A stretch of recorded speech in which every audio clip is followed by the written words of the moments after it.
All right, Tuesday night on the Pig and a Pickle Krug Show. Raj is in the house. We got a lot of Niner talk to get to. Week 1, Seattle. Let's go.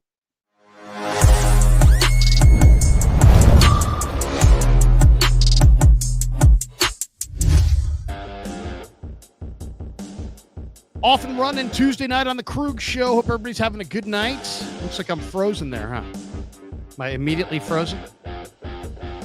It is a warm night. Welcome to the Krug Show, brought to you by Pig and a Pickle, the best barbecue in all of Northern California. Check them out. They're in Emeryville. They're in Corte Madera. They're open 7 days a week from 11 a.m. till 8 p.m. or until they run out. How come we... There we go. Wait a second. There we go. All right. There we go. All right. What happened to the music there? All right. Welcome to the Krug Show, brought to you by Pig and a Pickle. We appreciate all of you guys. Of course, we're also brought to you by our good friends at Sleeper. We'll talk more about them and, of course, Habbas Law as well. But, Raj, good to see you, man. How are you? Good, man. Week 1 is finally here. I'm excited. And what's up to everybody in the chat? Hello. I'm hyped up, Larry. We made it.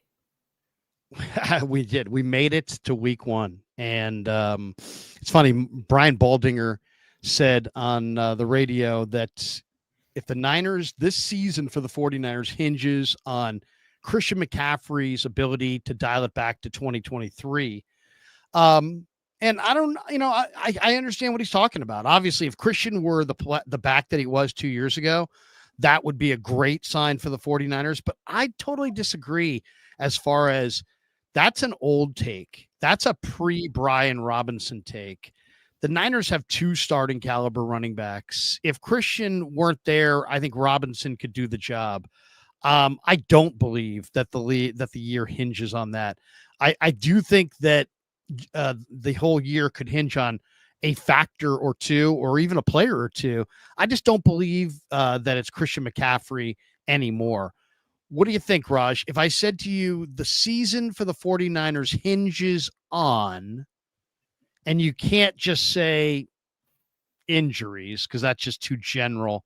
It's football. We all kind of know about that. But outside of injuries, the season hinges on what factor this year, or what player, or what position group? What does the whole year kind of hinge on this year, Raj? Yeah, no, I'm gonna say I agree with Baldy on the CMC take too. There's some truth to that, but I don't want to take his answer. I'm going to say that the season hinges on protecting Brock Purdy, this offensive line. The offensive line, to me, is the key to it all. Because if you lose Trent Williams and you have to have Spencer Burford, you might be cooked. And if you don't have Trent Williams in there, Christian McCaffrey's not going to be able to run through gaping holes. Brian Robinson Jr. is not going to be able to run through gaping holes. So I do think the O-line, to me, is what it hinges on. You got to be able to protect. It's kind of been shaky, right, when Trent's not in there, and now we don't have a great swing tackle. I feel like that's definitely an era or an area that we have to hope that it, gets to this level where we're not worried about. We're like, oh, man, offensive line, Niners, let's go. Brock Purdy, he's going to be standing up tall because if he's not, that's tough. We paid him $53 million. We need to protect that, man.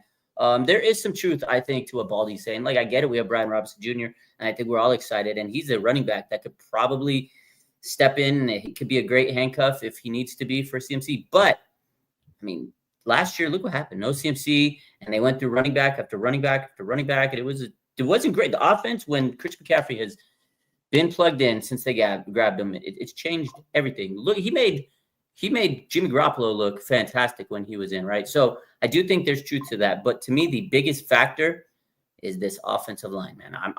That's it. Bottom line, keep them healthy. If I had to go with one player, because of the presence of Brian Robinson, I can't go with CMC. If I was going to go with one player, I would probably go with Ricky Pearsall, just from the standpoint of he's a former first-round pick. Look at the rest of this receiving core. Ricky Pearsall has to step up and be a really good player this year for the 49ers. Or I don't think they're going to be all that great. I mean, if he's the Ricky Pearsall that I think I've seen all summer and that he's flashed at the end of last year, then I think the 49ers are a top tier contender, and we'll get to the tiers at some point tonight as well. But if he doesn't, with no Debo, with Ayuk out until November, with Demarcus Robinson not starting until the end of September, I think Ricky Pearsall is that guy on offense, especially that he's got to be. If anything this year may hinge on, is he legit? If he's a legitimate NFL first round draft choice receiver and really looks good, then I think the 49ers are going to have a good year. But you can't take away Ayuk and Debo, have JJ skip camp, and then also, while this is all going on, get nothing out of your first round draft choice wide receiver. So I'll say it hinges on the development of Ricky Pearsall. I can see scenarios where the 49ers, could have an injured Christian McCaffrey and still could win games. But I don't know if they haven't. I'm pretty sure they don't have enough at receiver without Ricky. Now, he wouldn't be the only guy. I would say if I could have another one, I would say this year hinges on Robert Saleh's ability to either get a pass rush out of his front four or scheme up a pass rush if he can't get it out of his front four. And pass rush can come from any number of guys, and it doesn't have to be edge guys. It could be interior guys. But I think if I had to say one guy on offense, one guy on defense, I would go Ricky Pearsall on offense and maybe Bryce Huff on defense. Because if Bryce Huff puts out a great rush, I know Nick Bosa has regressed a little bit, last year from the 18.5 sack Bosa, but I still think Bosa's got enough in the tank that if Bryce Huff provides that edge rush piece opposite him, and they can speed up quarterbacks, I think it's going to mean all the difference in the world because they got a very young back seven. Yeah, no, those are good choices, but I really don't agree that Ricky Pearsall's it hinges around him. I think he needs to take that leap because wide receiver right now coming into the season, it's a little thin, although it did get a little juice with the return of Juwan Jennings. I think, after week 3, you get Demarcus Robinson, and he's been good. Demarcus Robinson, I feel like Russell Gage a little underrated. They're going to bring him back tomorrow. And you got Juwan Jennings, and you got George Kittle. I'm not worried about the offense really because Kyle Shanahan, he can scheme people up. Now, Ricky Pearsall does need to take a leap because we don't need another bust first-round pick, honestly. And fans are going to eat him alive if he does. So I love it. I respect it. I don't think it hinges on him, but he does need to take a leap. Saleh is the least of my worries. The D-line, I do agree they need to have that pass rush because it's just been lackluster. But where I see the defense, to me, where it hinges on, it's the secondary. It's Renardo Green. That is the guy that this season hinges on. He has to take – you want to talk second-year player needs to take a leap, and I think he will. It's Renardo Green because we know Diablo Lenore is great, right? He got paid. He got the extension. They're going to be throwing to Renardo Green. He needs to lock it up. He needs to be the clamp champ. Renardo Green, to me, is the X factor on defense. If you can't throw it on Renardo Green, you can't throw it on Diablo Lenore. Offense, the quarterbacks are going to be worried. I can't throw it to either of these guys. Boom, then you're going to have Robert Saleh collapsing the pocket with the pass rush. So I think secondary is a little bit more important because if they're just in this NFL, you have to be able to protect the pass. Yes, you have to get to the quarterback, but you need to be able to defend that pass. And to me, Renardo Green is a very, very to me, I feel like it hinges more on him than Ricky Pearsall because they got George Kittle, Juwan Jennings, who's back, and Demarcus Robinson. They do have options with Robinson coming back for sure, but I don't see them doing anything if Pearsall can't give it to him. It's just like you can take away, it's like the Jenga game. You can take away one thing, you could take away a second one, you take away 4 or 5 key guys, and the whole thing comes toppling over. But we'll see. The other big story of the day is the Niners worked out yesterday, Kendrick Bourne, but he left and went to Washington today. And the talk was, well, maybe they weren't interested. They didn't make him an offer. Well, we found out this morning they actually did make him an offer. We don't know what that offer was. It obviously wasn't overwhelming. It shouldn't have been overwhelming. He's Kendrick Bourne, for crying out loud. What do you think? What's your read on that Kendrick Bourne offer? Do you think that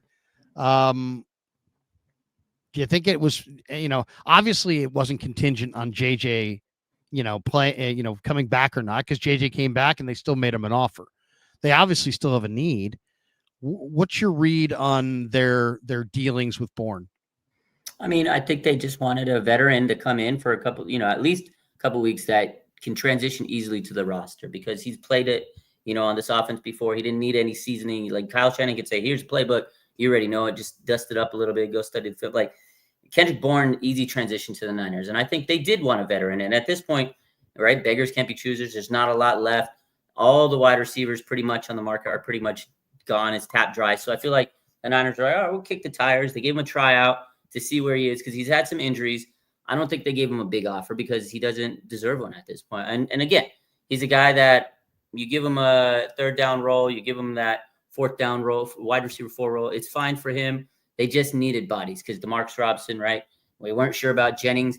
I do think it maybe put a little pressure on Jennings to say, oh, they got another wide receiver that basically I was a replacement for. It might have had it in the back of his mind internally. I don't think they did it intentionally, but in the back of someone's mind, I probably said, oh, KB's here. But I do think they just needed another body, a guy that could come in and play the offense. You don't want to get a young guy and teach him everything because you got a week, not even a week before the season starts later. So they needed a guy that could come in right away on Wednesday and just get rolling with the punches. So I feel like that's kind of what it was. But I do think that he was like, all right, here's the offer. Let me go see what Washington's going to give me. I'm not going to take this small offer if they're going to give me a bigger one. But, hey, they got him on speed dial if they ever need him, if he doesn't sign with the Commanders. Because, hey, the Niners do have injuries. They got Jordan Watkins. They got, right? They got MVS. Brandon Ayuk. And then you got Jacob Cowing. So it's not that they don't need Kendrick Bourne, but MVS is there. Russell Gage is there. I feel like they're like, okay, we got those guys. We don't necessarily need to rush and give KB this big contract. So I think it was kind of due diligence is what John Lynch would tell us. Do you think they'll come back for him, or do you think he'll go to Washington?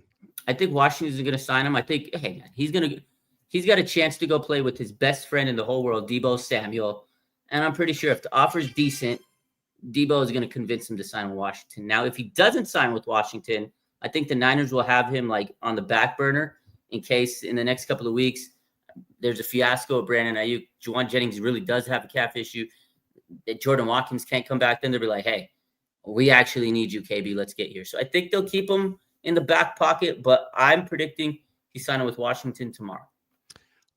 How would you rank if I said, hey, you got to rank Bourne, Gage, Chosen, and Valdez-Scantling? How do you rank those guys? Forgot about Chosen. I would say Gage is the best guy.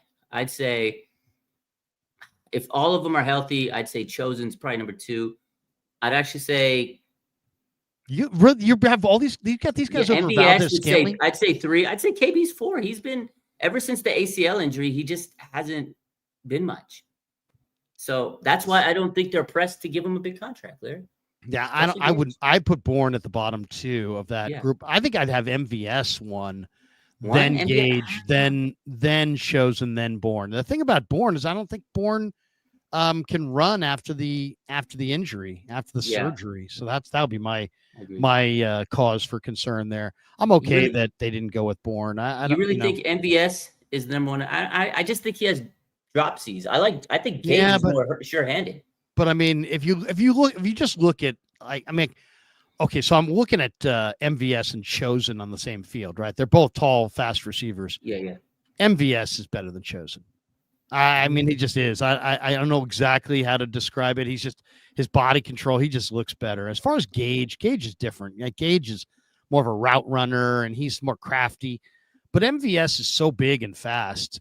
He's going to look better than those guys. He looks better, but he can't catch, Larry. You got to catch. Yeah, no, great. I know. But I mean, it's like he looks like my shirt looks great, but he can't catch.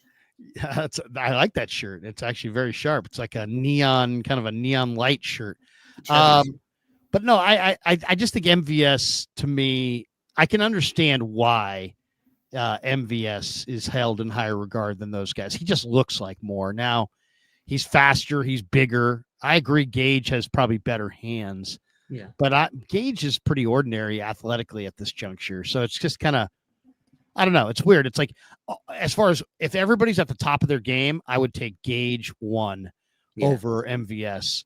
But at this point, I would say I'd probably have MVS, Gage, Chosen, and Bourne. the point really just being that I wouldn't have Bourne over a practice squad guy, so I'm not really all that upset that they didn't sign him today. What do you think as far as rookies making an impact this year? You know, there's a bunch of rookies. If I said to you, give me the rookie that makes the biggest impact on the regular season, and here are your choices, obviously: Jordan James, Connor Colby, Drew Moss is on the practice squad, Jordan Watkins on offense, and then on the defensive side, obviously Mikell, Siegel, Stout. Those three guys are going to probably start, and then West, Collins, and Nick Martin. You got 6 rookies and really 7 rookies because you could have Valdez. He's on the practice squad, and also there's Canteen. So, you know, and Jacob Robinson, of course, hurt. Rourke is out right now, but he'll be back next year. And then there's Junior Bergen. He's also on the practice squad. So what do you think? Which rookie has the biggest impact on the season? It's a good question. There's a lot of them to choose from, like you right. said. It's not an easy answer. It's not an easy answer. I think there's several answers. I think there's going to be a lot of people in the comments that say one thing. You're going to say one thing. But honestly, to me, it's got to be Mykel Williams. I think he has to be the guy with the impact. You drafted him in the first round, 11th pick. Like, this has to be an impact player. He has to have a massive impact. If you draft him in the top 15, this man better come out there and be a stud, because you can't have him not have an impact. He's going to have a big role on this D-line. Larry, you said the D-line is, you know, one of those areas where you're looking for them to have the season hinge on. Mykel Williams is a big part of that. I know CJ West is there. We love him. You know, they drafted Alfred Collins also. I know Nick Martin's a dog. I know Upton Stout is going to be a great nickel, but it's Mykel Williams. Can he set the edge? They could not stop the run. It was so bad last year. Nick Sorensen, you asked him every week, what do you do? I don't know, Larry. You tell me. He couldn't tell you the answer. Robert Saleh, he went and drafted the answer. This is the man that's going to help send the edge, pass rush. He can play inside. He can play outside. It's Mykel Williams, man. I think he's going to be a stud on this D-line. That's the one. You know, there's lots of good options here, right? I mean, I understand why you're saying that. But just because you need it doesn't mean you're going to get it. You know what I mean? It's, you know, I know what you're saying. I totally am with you. They took him high. It took him high in the first round. They need him to produce. They have a need there, and here he is. And so I understand the desperation for that. But, you know, that's not always the way life works. You don't always get what you want on those things. I would say, based on what I've seen, it's probably a discussion between Upton Stout, who's going to start at the nickel corner, Marquis Siegel, who looks great. He really does look like a 10-year starter. I mean, he looks really good. I would say it's probably between those two guys.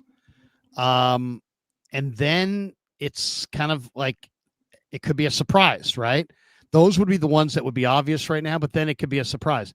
And where would the surprises be? Well, Nick Martin. I think that would be a surprise. I think he could definitely do it. And then I would say Connor Colby has the potential if Barch gets hurt, where I think Colby might be able to start at left guard, maybe for the whole year. And I might even throw. I'm a big fan of Jordan Watkins. I guess it kind of undercuts my point from earlier where I said, hey, it's Pearsall. It's big time for Pearsall to step up, and he's a key guy. It hinges on him. I just think they're different type receivers, and I think like Ricky has to be like the meat and potatoes of this meal. You know what I mean? And Watkins gets to be like, the fancy dessert or something. So Watkins, I do think is going to have a huge impact on this year. He's got to be healthy. Yeah. Yeah. I mean, I think he's the guy.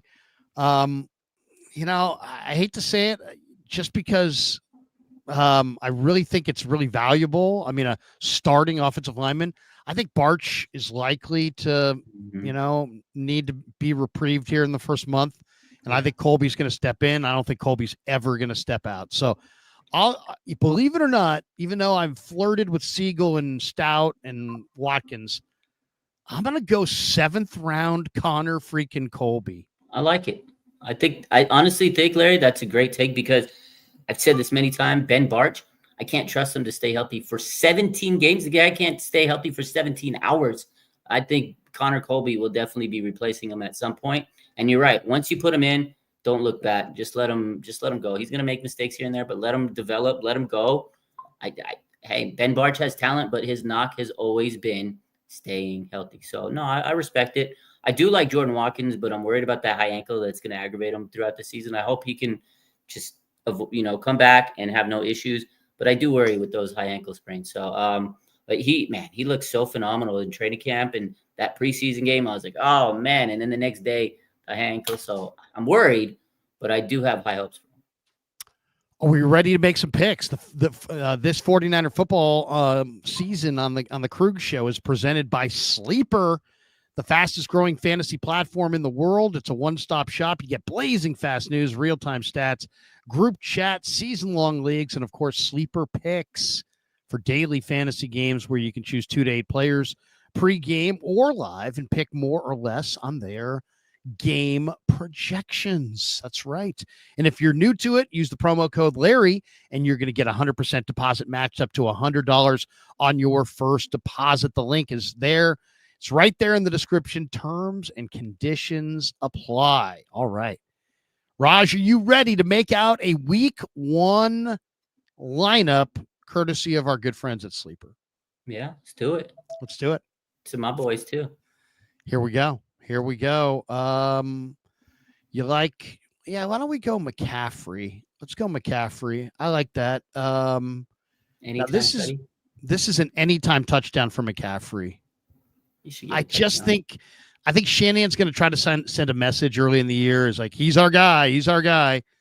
Don't you think? I mean, if they get on the goal line, I don't think he's handing it to Brian Robinson in week 1. He might, but you know what? I think it's more, let's establish Christian and then Robinson. And honestly, historically, with the Niners, Christian McCaffrey has had just massive games against the Seahawks. So I think it's a message to say, hey, Christian McCaffrey is back. You doubted him. Here we go. Yeah, anytime touchdown, even if Brian Robinson gets a touchdown, anytime touchdown, CMC, that's easy. It's hard to beat that. So we'll go with that one. We're going to throw a couple, do a couple here, maybe 3. You got one that you like? Is there, Cooper Kupp, George Kittle, Brock Purdy, Sam Darnold? There's different categories. Ricky Pearsall, Kenneth Walker. I like George Kittle on an anytime touchdown too. I think if Brock's going to throw a touchdown, chances are he's throwing it to Kittle. It's a good call. I'll say this. I don't put a lot of credence into the minutia, the daily minutia of the camp deal. I probably, of all the content creators, probably do the least what I would call camp stats. I'm nothing against you, not against you. If you're doing them, God bless you. Whatever you're doing, God bless you. But I'm not big on the camp stats because I just think that when it's like, if you see everything, you see nothing kind of a thing, So I can't, but I do really think that, one of the trends that we noticed in camp is that since Brock Purdy moved to Nashville and had those off-season reps with Kittle, they are particularly in great connection this summer. I mean, Raj, you were at camp for a lot of practices. I think if there was one theme, it was Purdy to Kittle looks airtight right now. Yeah. Yeah. Those two guys, they look good. Absolutely dialed in. Or like my daughter says, they're locked in. They're locked in. So let's go Kittle anytime touchdown as well. I like that one. All right. Should we go Seahawk? Let's do a Seahawk in there as well. You could take the Seahawk. Okay. Let's go Jackson Smith, Najigba. And is there, all I see is 61.5 yards. So he has to get over 61.5 yards. Yeah. Let's see one of his other ones. Let's go with, yeah. I mean, these are different. You get different amounts for different yardages over. Yeah. Well, I would say he's a lock to go over 40 yards for sure, but that's not much of a payout. Why don't we go over 50? Let's say more than 50. I like that. More than 50 for Jackson Smith Najigba. Okay. He saw the ball a lot last year against the Niners, even when DK was there. And now you take DK out, you put Kupp in. What do you think the impact of that is? I mean, he's supposed to be their number one. He's supposed to be their guy. Yeah. So this guy should see volume. So I'm going to say, and all it really takes is a couple pass plays there, and he's good. So there we go. We'll go with those three, I think. I like it. Once again, 49er football this season on the Krueger Show, presented by Sleeper, fastest growing fantasy platform in the world. It's a one-stop shop. If you're new to it, use the promo code Larry, and you'll get 100% deposit match up to $100 on your first deposit. The link is right there in the description. Terms and conditions apply. We have submitted our entry, and looks like we're going to make some good money on this. How much are we making? Well, I don't know. Let's see here. Let's check it. And let's see. ... Let's check it out. We bet 3 to win 38.70. So we bet $10 to win 38.70. It's not bad, baby. It's not bad. $10 to win 38.70. I'll take that. Take that every day. Three times my money. Thank you, Sleeper, by the way, for being a proud sponsor of the Krug Show. And we'll make a lineup every week on the stream. So the prediction, the new prediction thing they got, their new is that or that they're like just weekly betting slip? You asked me a question I don't know the answer to. Because they have like a new thing that they're gonna be. I don't know if that's it because I'm with Sleeper, but they haven't given me the info yet. We're loving them for sure. And everybody ought to sign up. And once again, use that promo code Larry. Sleeper will match your first deposit up to $100. And as we said before, the link's in the description below. Weekly, daily. Okay. One of the things I wanted to show you, if to me, if you're one of these 49er fans, because there's a lot of people like, it's going to be a disastrous year. I said, what? It's going to be a disastrous year? I know. I mean, I understand, the desire to, have the sharpest take, right? And I know if you say something negative, it's like, woo, that guy's really sharp. But I want to share the screen and show you this. Now, this is just a random power rankings. Here it is. But look at these power rankings. Now, I don't know if you agree with them or not, but it has the Eagles 1, Chiefs 2, Bills 3, Ravens 4, Lions 5. That's the top 5. Are the Niners in the second 5? No, they're not. Are the Niners in the third 5? Yes, they are. They're here at 14. Okay, so the teams in front of them: Bengals, Vikings, Rams, Texans, Broncos, Bucks, Commanders, Packers, Lions, Ravens, Bills, Chiefs, and Eagles. What I noticed about this is that of all these teams in front of them, they only play 3 of them: the Rams, the Texans, and the Bucks. They're the only 3 teams above the Niners in the pecking order, if you want to agree with this, power rankings from Pro Football Talk, that the Niners are playing. And yet, if you look at the bottom of this list, the 49ers are playing the worst team, the second worst team, the third worst team. They're not playing the Dolphins, but they're playing the 5th worst team. They're playing the 6th worst team. They're playing the 7th worst team. Of the 7 worst teams in the NFL, the Niners are playing 6 of them. So, I mean, if you're in that category going, man, it's going to be a disaster year. Okay. I mean, I hear you, but are you also going to come back, in week 2 and be like, well, yeah, they beat the Saints, but, or when they beat the Giants, oh, they beat the Giants, but, they beat the Titans, but they beat the Panthers, but, you can only play the teams on your schedule. You can only play the teams the hands that you dealt. That's it. Bottom line. They give us a schedule. We don't give it. We just play it. Hey, at the end of the day, you can't complain about it. I know they got an easy schedule, but that's what to the flip side of that, Larry, if they have a bad year and you played all those easy teams, it's going to be an ugly offseason. So they better win because that's an easy schedule. The other thing that I think is worth noting this week, and I don't know how you feel about this, and I don't know that I brought this up to you, but I really see Brock Purdy. If you said to me, give me a comp on Brock Purdy, the guy that he's always reminded me of is Russell Wilson. And, it's funny because now I was just looking this up before the show. You know what Russell Wilson's record was against the 49ers? Oh, man. He used to be like I'm gonna say like what 10-1, 9-1. There was a point where he just wouldn't lose to us. 17-4. Yeah, it was 17-4 is what he was. And now, it's like, and how did he do it? Well, it wasn't that he was so freaking impressive.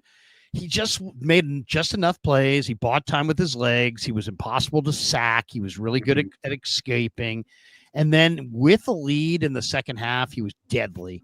He always could slide and put that ball forward up, first down. And, he had a way to ice the games in the fourth quarter that was terrific. Now Brock Purdy shows up. Russell Wilson's gone. And Brock Purdy has that same kind of ownership. I think he's 3-0 in Seattle against Seattle, 3-1, maybe 4-1 if you want to include the playoffs. 5-1. 5-1? I think he's 5-1. Okay, 5-1. We'll go 5-1. 5-1 against the Seahawks, and he does a lot of the same things Russell did. He buys time. He makes great plays. He's accurate with the football. He makes good decisions. And then if he gets a lead in the fourth quarter, he ices the game. So I don't know. To me, it's just very interesting that you had Russ up there. He had ownage on us. He just absolutely dominated the Niners. And then now Brock Purdy's here, and he's kind of has ownage on them. He doesn't have necessarily ownage on the defensive coordinator who kind of stymied him on Christmas night when he was with the Ravens, McDonald. But Brock Purdy is, until proven otherwise, owns Seattle. So I just think that's interesting that, it's like one team was dominant, and then all of a sudden that quarterback's gone, and now the 49ers have a very similar type quarterback. I guess the question is this: do you see Russell as a good comp for Brock? And if not, who do you, any quarterback, either current, past, I don't know about future, but current or past, is there a quarterback that you would say, you know what, if I'm going with my Brock Purdy comp, this is it? Yeah, no, I actually like the Russell Wilson. I haven't really heard many people say Russell Wilson, but now that I think about it, that's actually pretty good. But I gotta go Drew Brees. Honestly, I know some people can say, yeah, he reminds me a lot like Drew Brees. He's small stature. I feel like the skipability was there. I know Brees probably didn't run a lot, but he had the ability. He had a good arm, though. I think his arm was a little bit better than Brock's. But Drew Brees, polished quarterback coming out of college at Purdue. I feel like that's the comp. Brock Purdy, Drew Brees. I feel like that's the comp. You know what? Willie Snead, the former Niner wide receiver, I remember asking him, he played with Drew Brees. I said, give me a comp for Purdy. He's like, man, he's Drew Brees. He's Drew Brees, man. And he was like really, really convinced too. It was like, it's like, man, he reminds me so much of Drew Brees. He's calm in the moment, and so on and so forth. Yeah. He makes big plays. I'll say this. I think he does. I think he shares two traits with Mahomes. And those two traits are, they're both just these crazy competitors, right? Mahomes would rather, he'd rather probably lose $1 million than lose a game. He just doesn't want to lose, man. He hates to lose, and Purdy hates to lose. So that's a big part of it. They're both competitive. And then Mahomes, I kind of think, is a little bit like Purdy. I'm not sure that he's got the 154, scoot ability, but man, he is, for a guy who's kind of a bigger guy, doesn't he seem relatively elusive and hard to tackle? It seems Mahomes just seems like he's as fast as he needs to be in a lot of situations. So his like avoiding sacks and his competitiveness remind me so much of Brock, or Brock of him, either way. Yeah, no, incredible how he's able to avoid stuff. It's downright frustrating when you watch a game against, because you're like, just bring the man down. And I don't know. He's not like you say, he's not a small guy, and he's able to elude all the time. It's very rare that you see him take a hit. And then when he does, the refs help him out. But yeah, he's incredible. I was doing a stream the other day with Grant, and we went with he wanted to go with the most overrated and underrated 49ers. Overrated, I went with Juszczyk just because he's so highly rated. And it's hard, you have to go with a guy who's rated highly. And he's highly rated. Like I said, there's sometimes when people act like Juszczyk, like on the national media side, they'll act like Juszczyk is like the key cog. And that's kind of when I'm like, come on, guys. So, he's a good fullback. Don't get me wrong. And he's their buddy and he's a good dude. He's smart. Shanahan likes him. He's a good cog in the wheel. I just don't think of him as the key cog. And some of the national people kind of do. At least I've heard them kind of say that. If I say overrated, underrated Niner, give me one overrated, give me one underrated Niner. Okay. I'm not going to use Kyle Juszczyk because we already threw that out there. Overrated 49er. Overrated Niner. Ooh, man, that's tough because I can get in a lot of trouble saying some of these names. Overrated 49er. Well, come on. I mean, if overrated. Brandon Ayuk, overrated. He's overrated. Okay. Brandon Ayuk. How about underrated? Underrated? Deommodore Lenoir. I don't think he gets the credit he deserves. He's not even top 10 cornerback in a lot of people in the media's eyes, but he really is. You look through the stats. He's always, I don't know, man. I don't know why the media doesn't give Deommodore Lenoir his shine, but it's a damn good quarterback. But I hope he proves himself this year. He's talked a lot this offseason, so he's got a lot to back up. I think Deommodore Lenoir is probably very underrated on this team, but overrated. Yeah, I'm gonna go with Brandon Ayuk. Grant went with Nick Bosa. Oh, you think Nick? I had to push back on that. I mean, I don't think Nick Bosa is overrated. I think Nick Bosa maybe is not the same player he was when he had 18.5 sacks. But he was going off of somebody who said that Bosa was like the best out there. And I don't think that's not a bad take. I don't think Bosa is the best out there. I wouldn't say he's overrated though. Underrated, I went Sam Aquinu. Okay. Just a 270-pound defensive end who's strong against the run, really underrated against the run. You can play him inside as a defensive tackle. He's really, really explosively athletic, despite the fact that he's kind of a sawed-off, 270, 275. He looks like he would be slower than he is.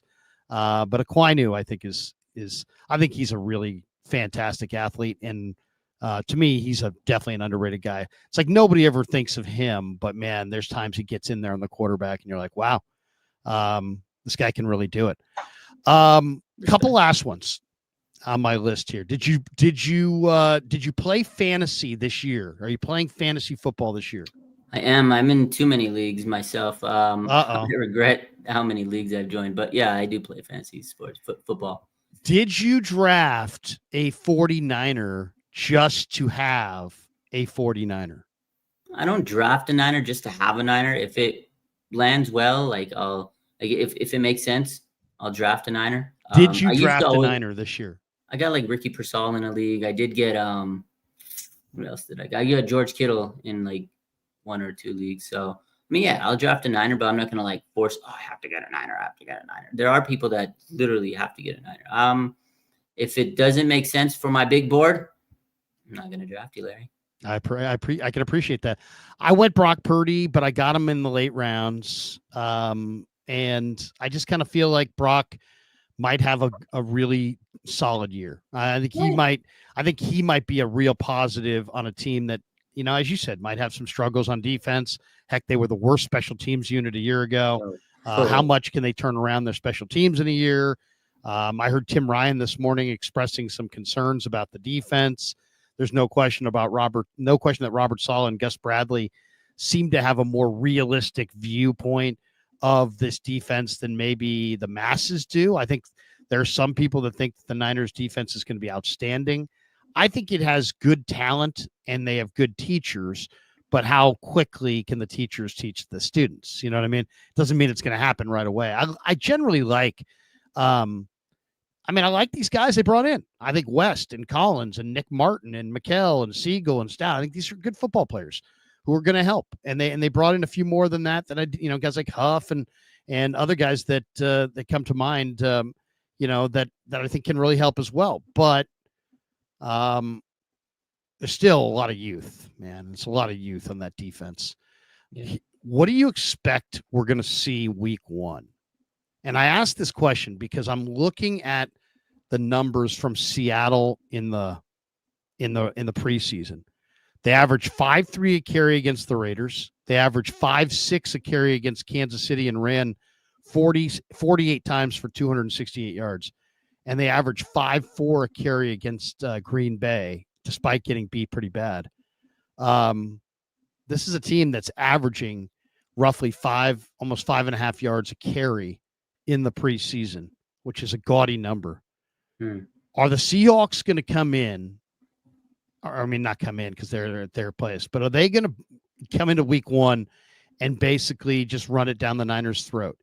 Are we going to be talking about the Niners' run defense is a mess after week one, or will the Niners rise to the occasion, shut down that run, win or lose, but not get just so dominated in the run game?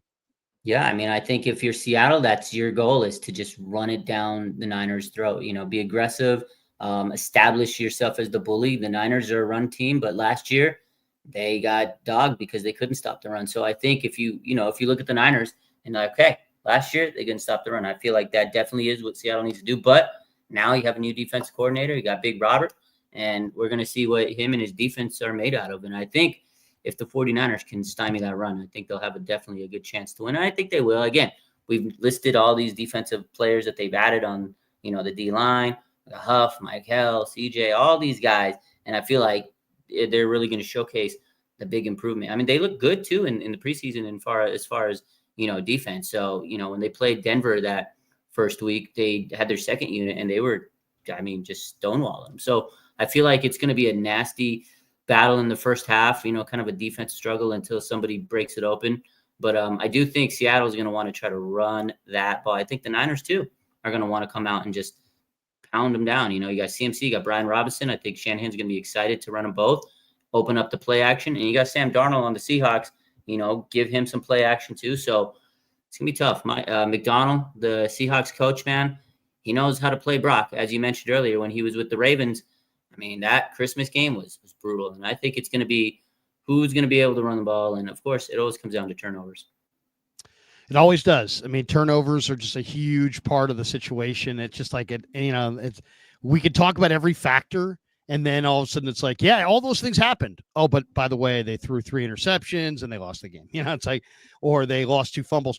I'll say this, looking at some of the articles about the Niners from last year, the Niners had terrible, if you want to call it this, fumble luck.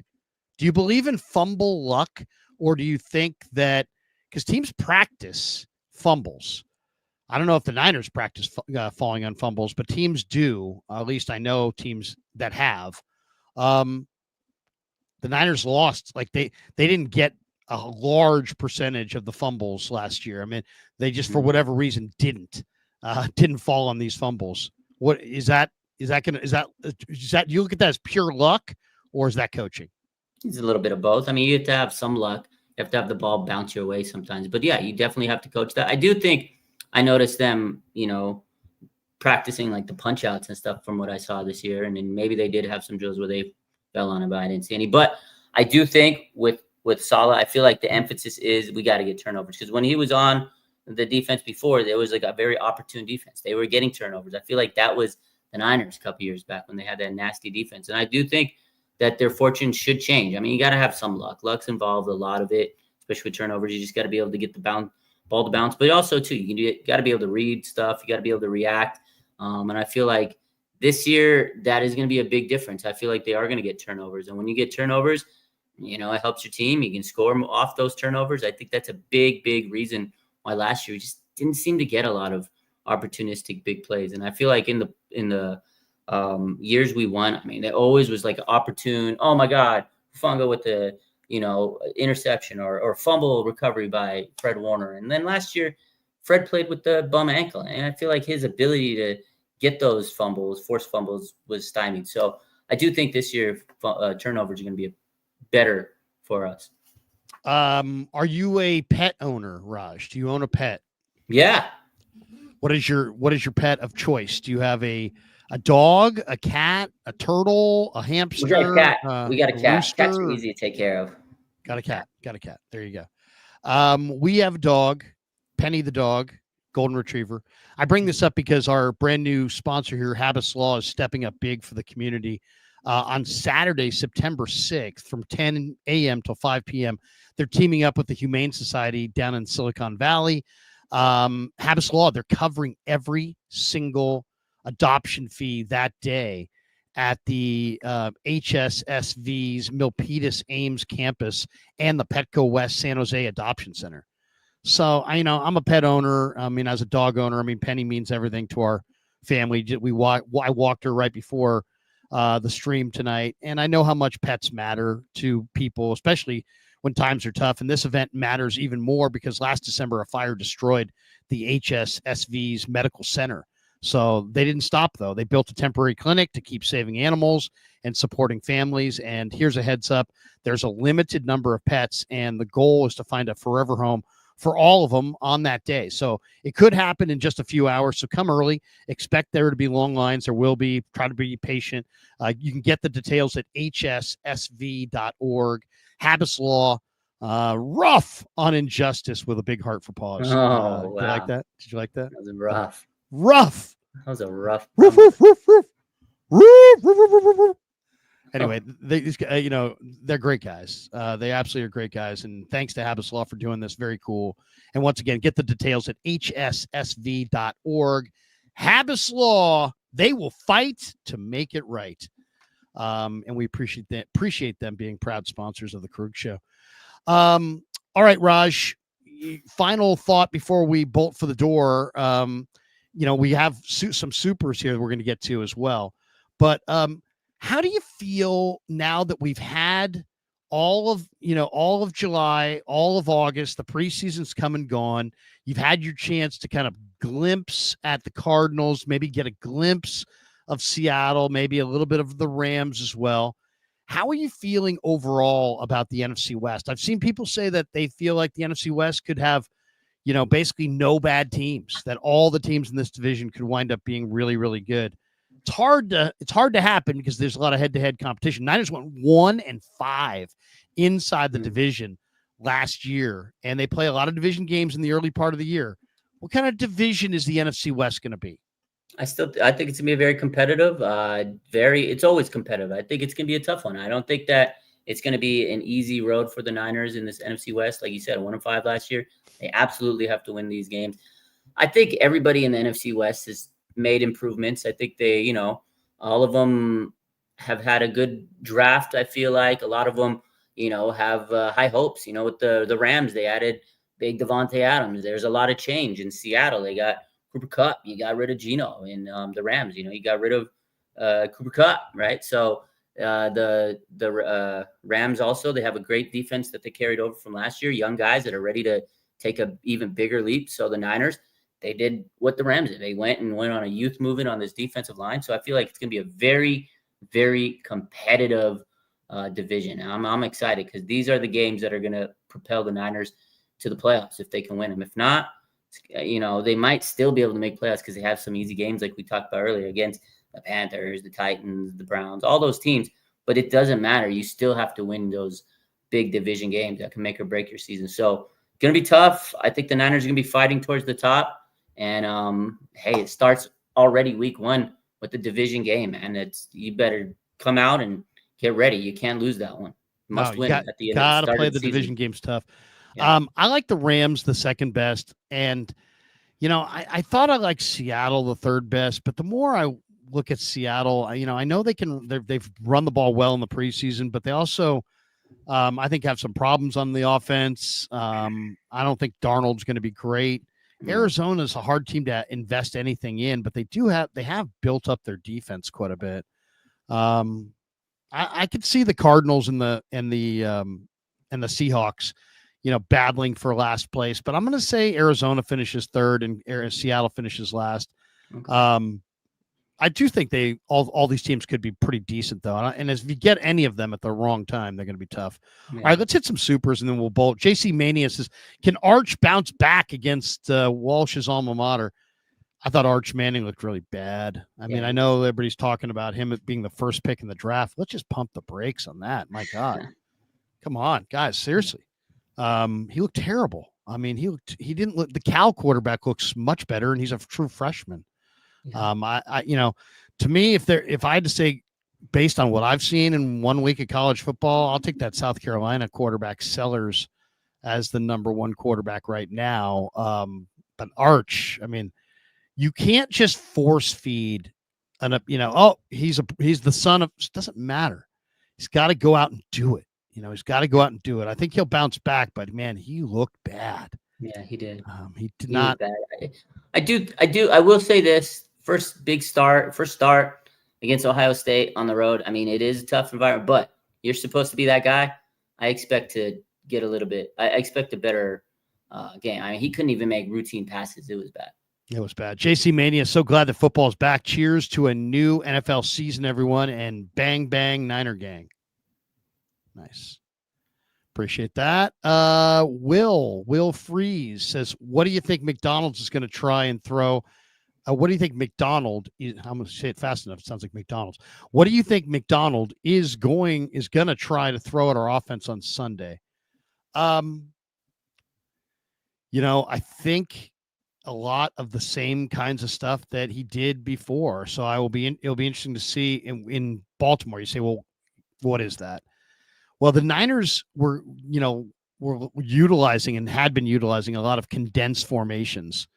And so basically what Baltimore did was they blitzed the slot corner off of the condensed formation. And because the formation was so condensed, he literally was standing right there on the line of scrimmage. Yeah. They really didn't have to disguise much, right? Because they could wait until the actual snap, because he's really only like 4 or 5 steps outside the tackle box. So what they did was they blitzed Purdy off the edge and dropped some really good defenders into the middle and just told them to read the quarterback's eyes. And some balls bounced around in a funky way that night. And he probably should have thrown at least one pick, but he wound up throwing 3? Yeah, it was ugly. Yeah, it was bad. One of them was on a tipped pass, a deflected pass at the line of scrimmage. One of them was in the end zone. Wasn't that the one by Hamilton? Yeah, I remember being there, just being disgusted. They got up, they were blitzing, pressure, like every time Brock was going to throw. I mean, he had someone in his face. It was brutal. So yeah, I do expect Seattle to do some of that. I do expect them to, they like the way their corners can play man. I do expect them to send extra pressure on key passing downs. I do expect it to be off the edges, and I do expect them to drop defenders into the middle of the field and, see if they can get Brock to throw him one. The question is, can Brock maintain his poise and take care of the football under that? And, we'll see. We'll see. That's why they play the game. Not a super, but it says Krug Dieter's still dying on the Martin Hill. Oh my gosh, no. Come on. What, that Nick Martin's not good? Come on. Seriously. I know Dieter can't be on that. JC Maney, I thought MVS was with the Niners at one point prior to this year. Nope. Or was he just a practice squad guy from a couple years ago? Nope. Different guy altogether. You're probably just confusing him with somebody else.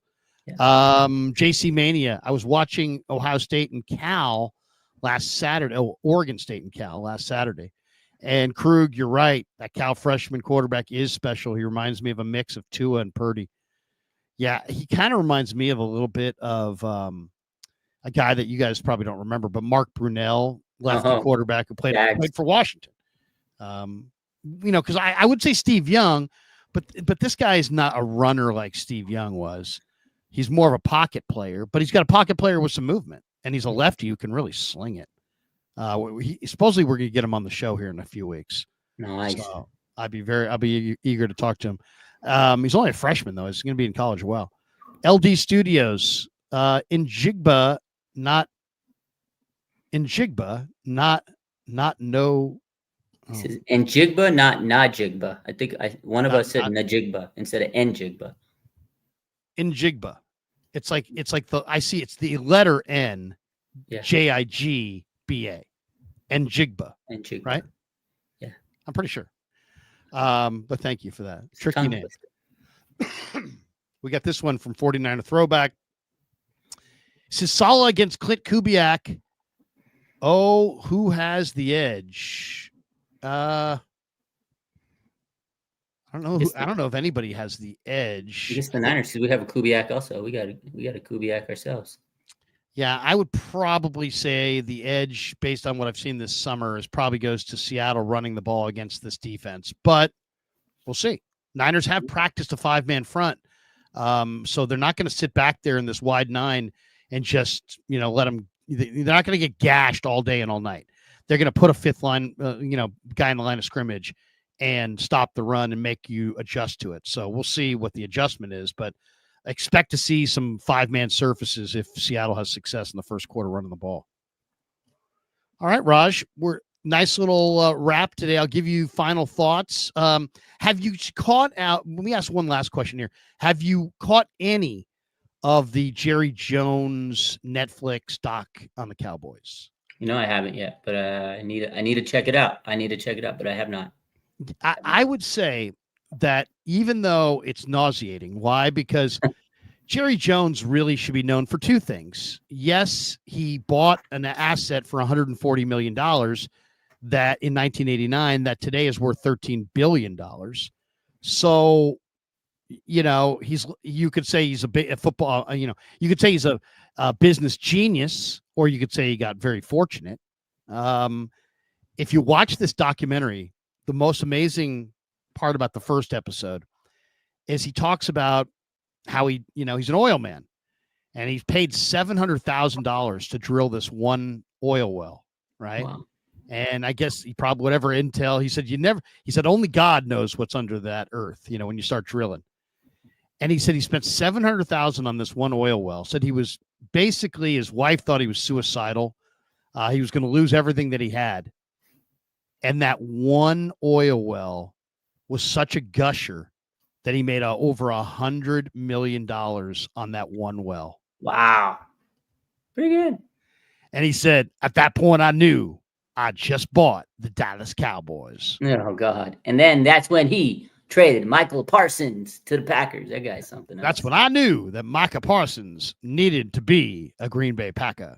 But it is funny that, that a guy, that if you're going to do a documentary, usually the documentaries are truthful, right? You get an inside look, but this one's made by the NFL, and the NFL is run by the owners.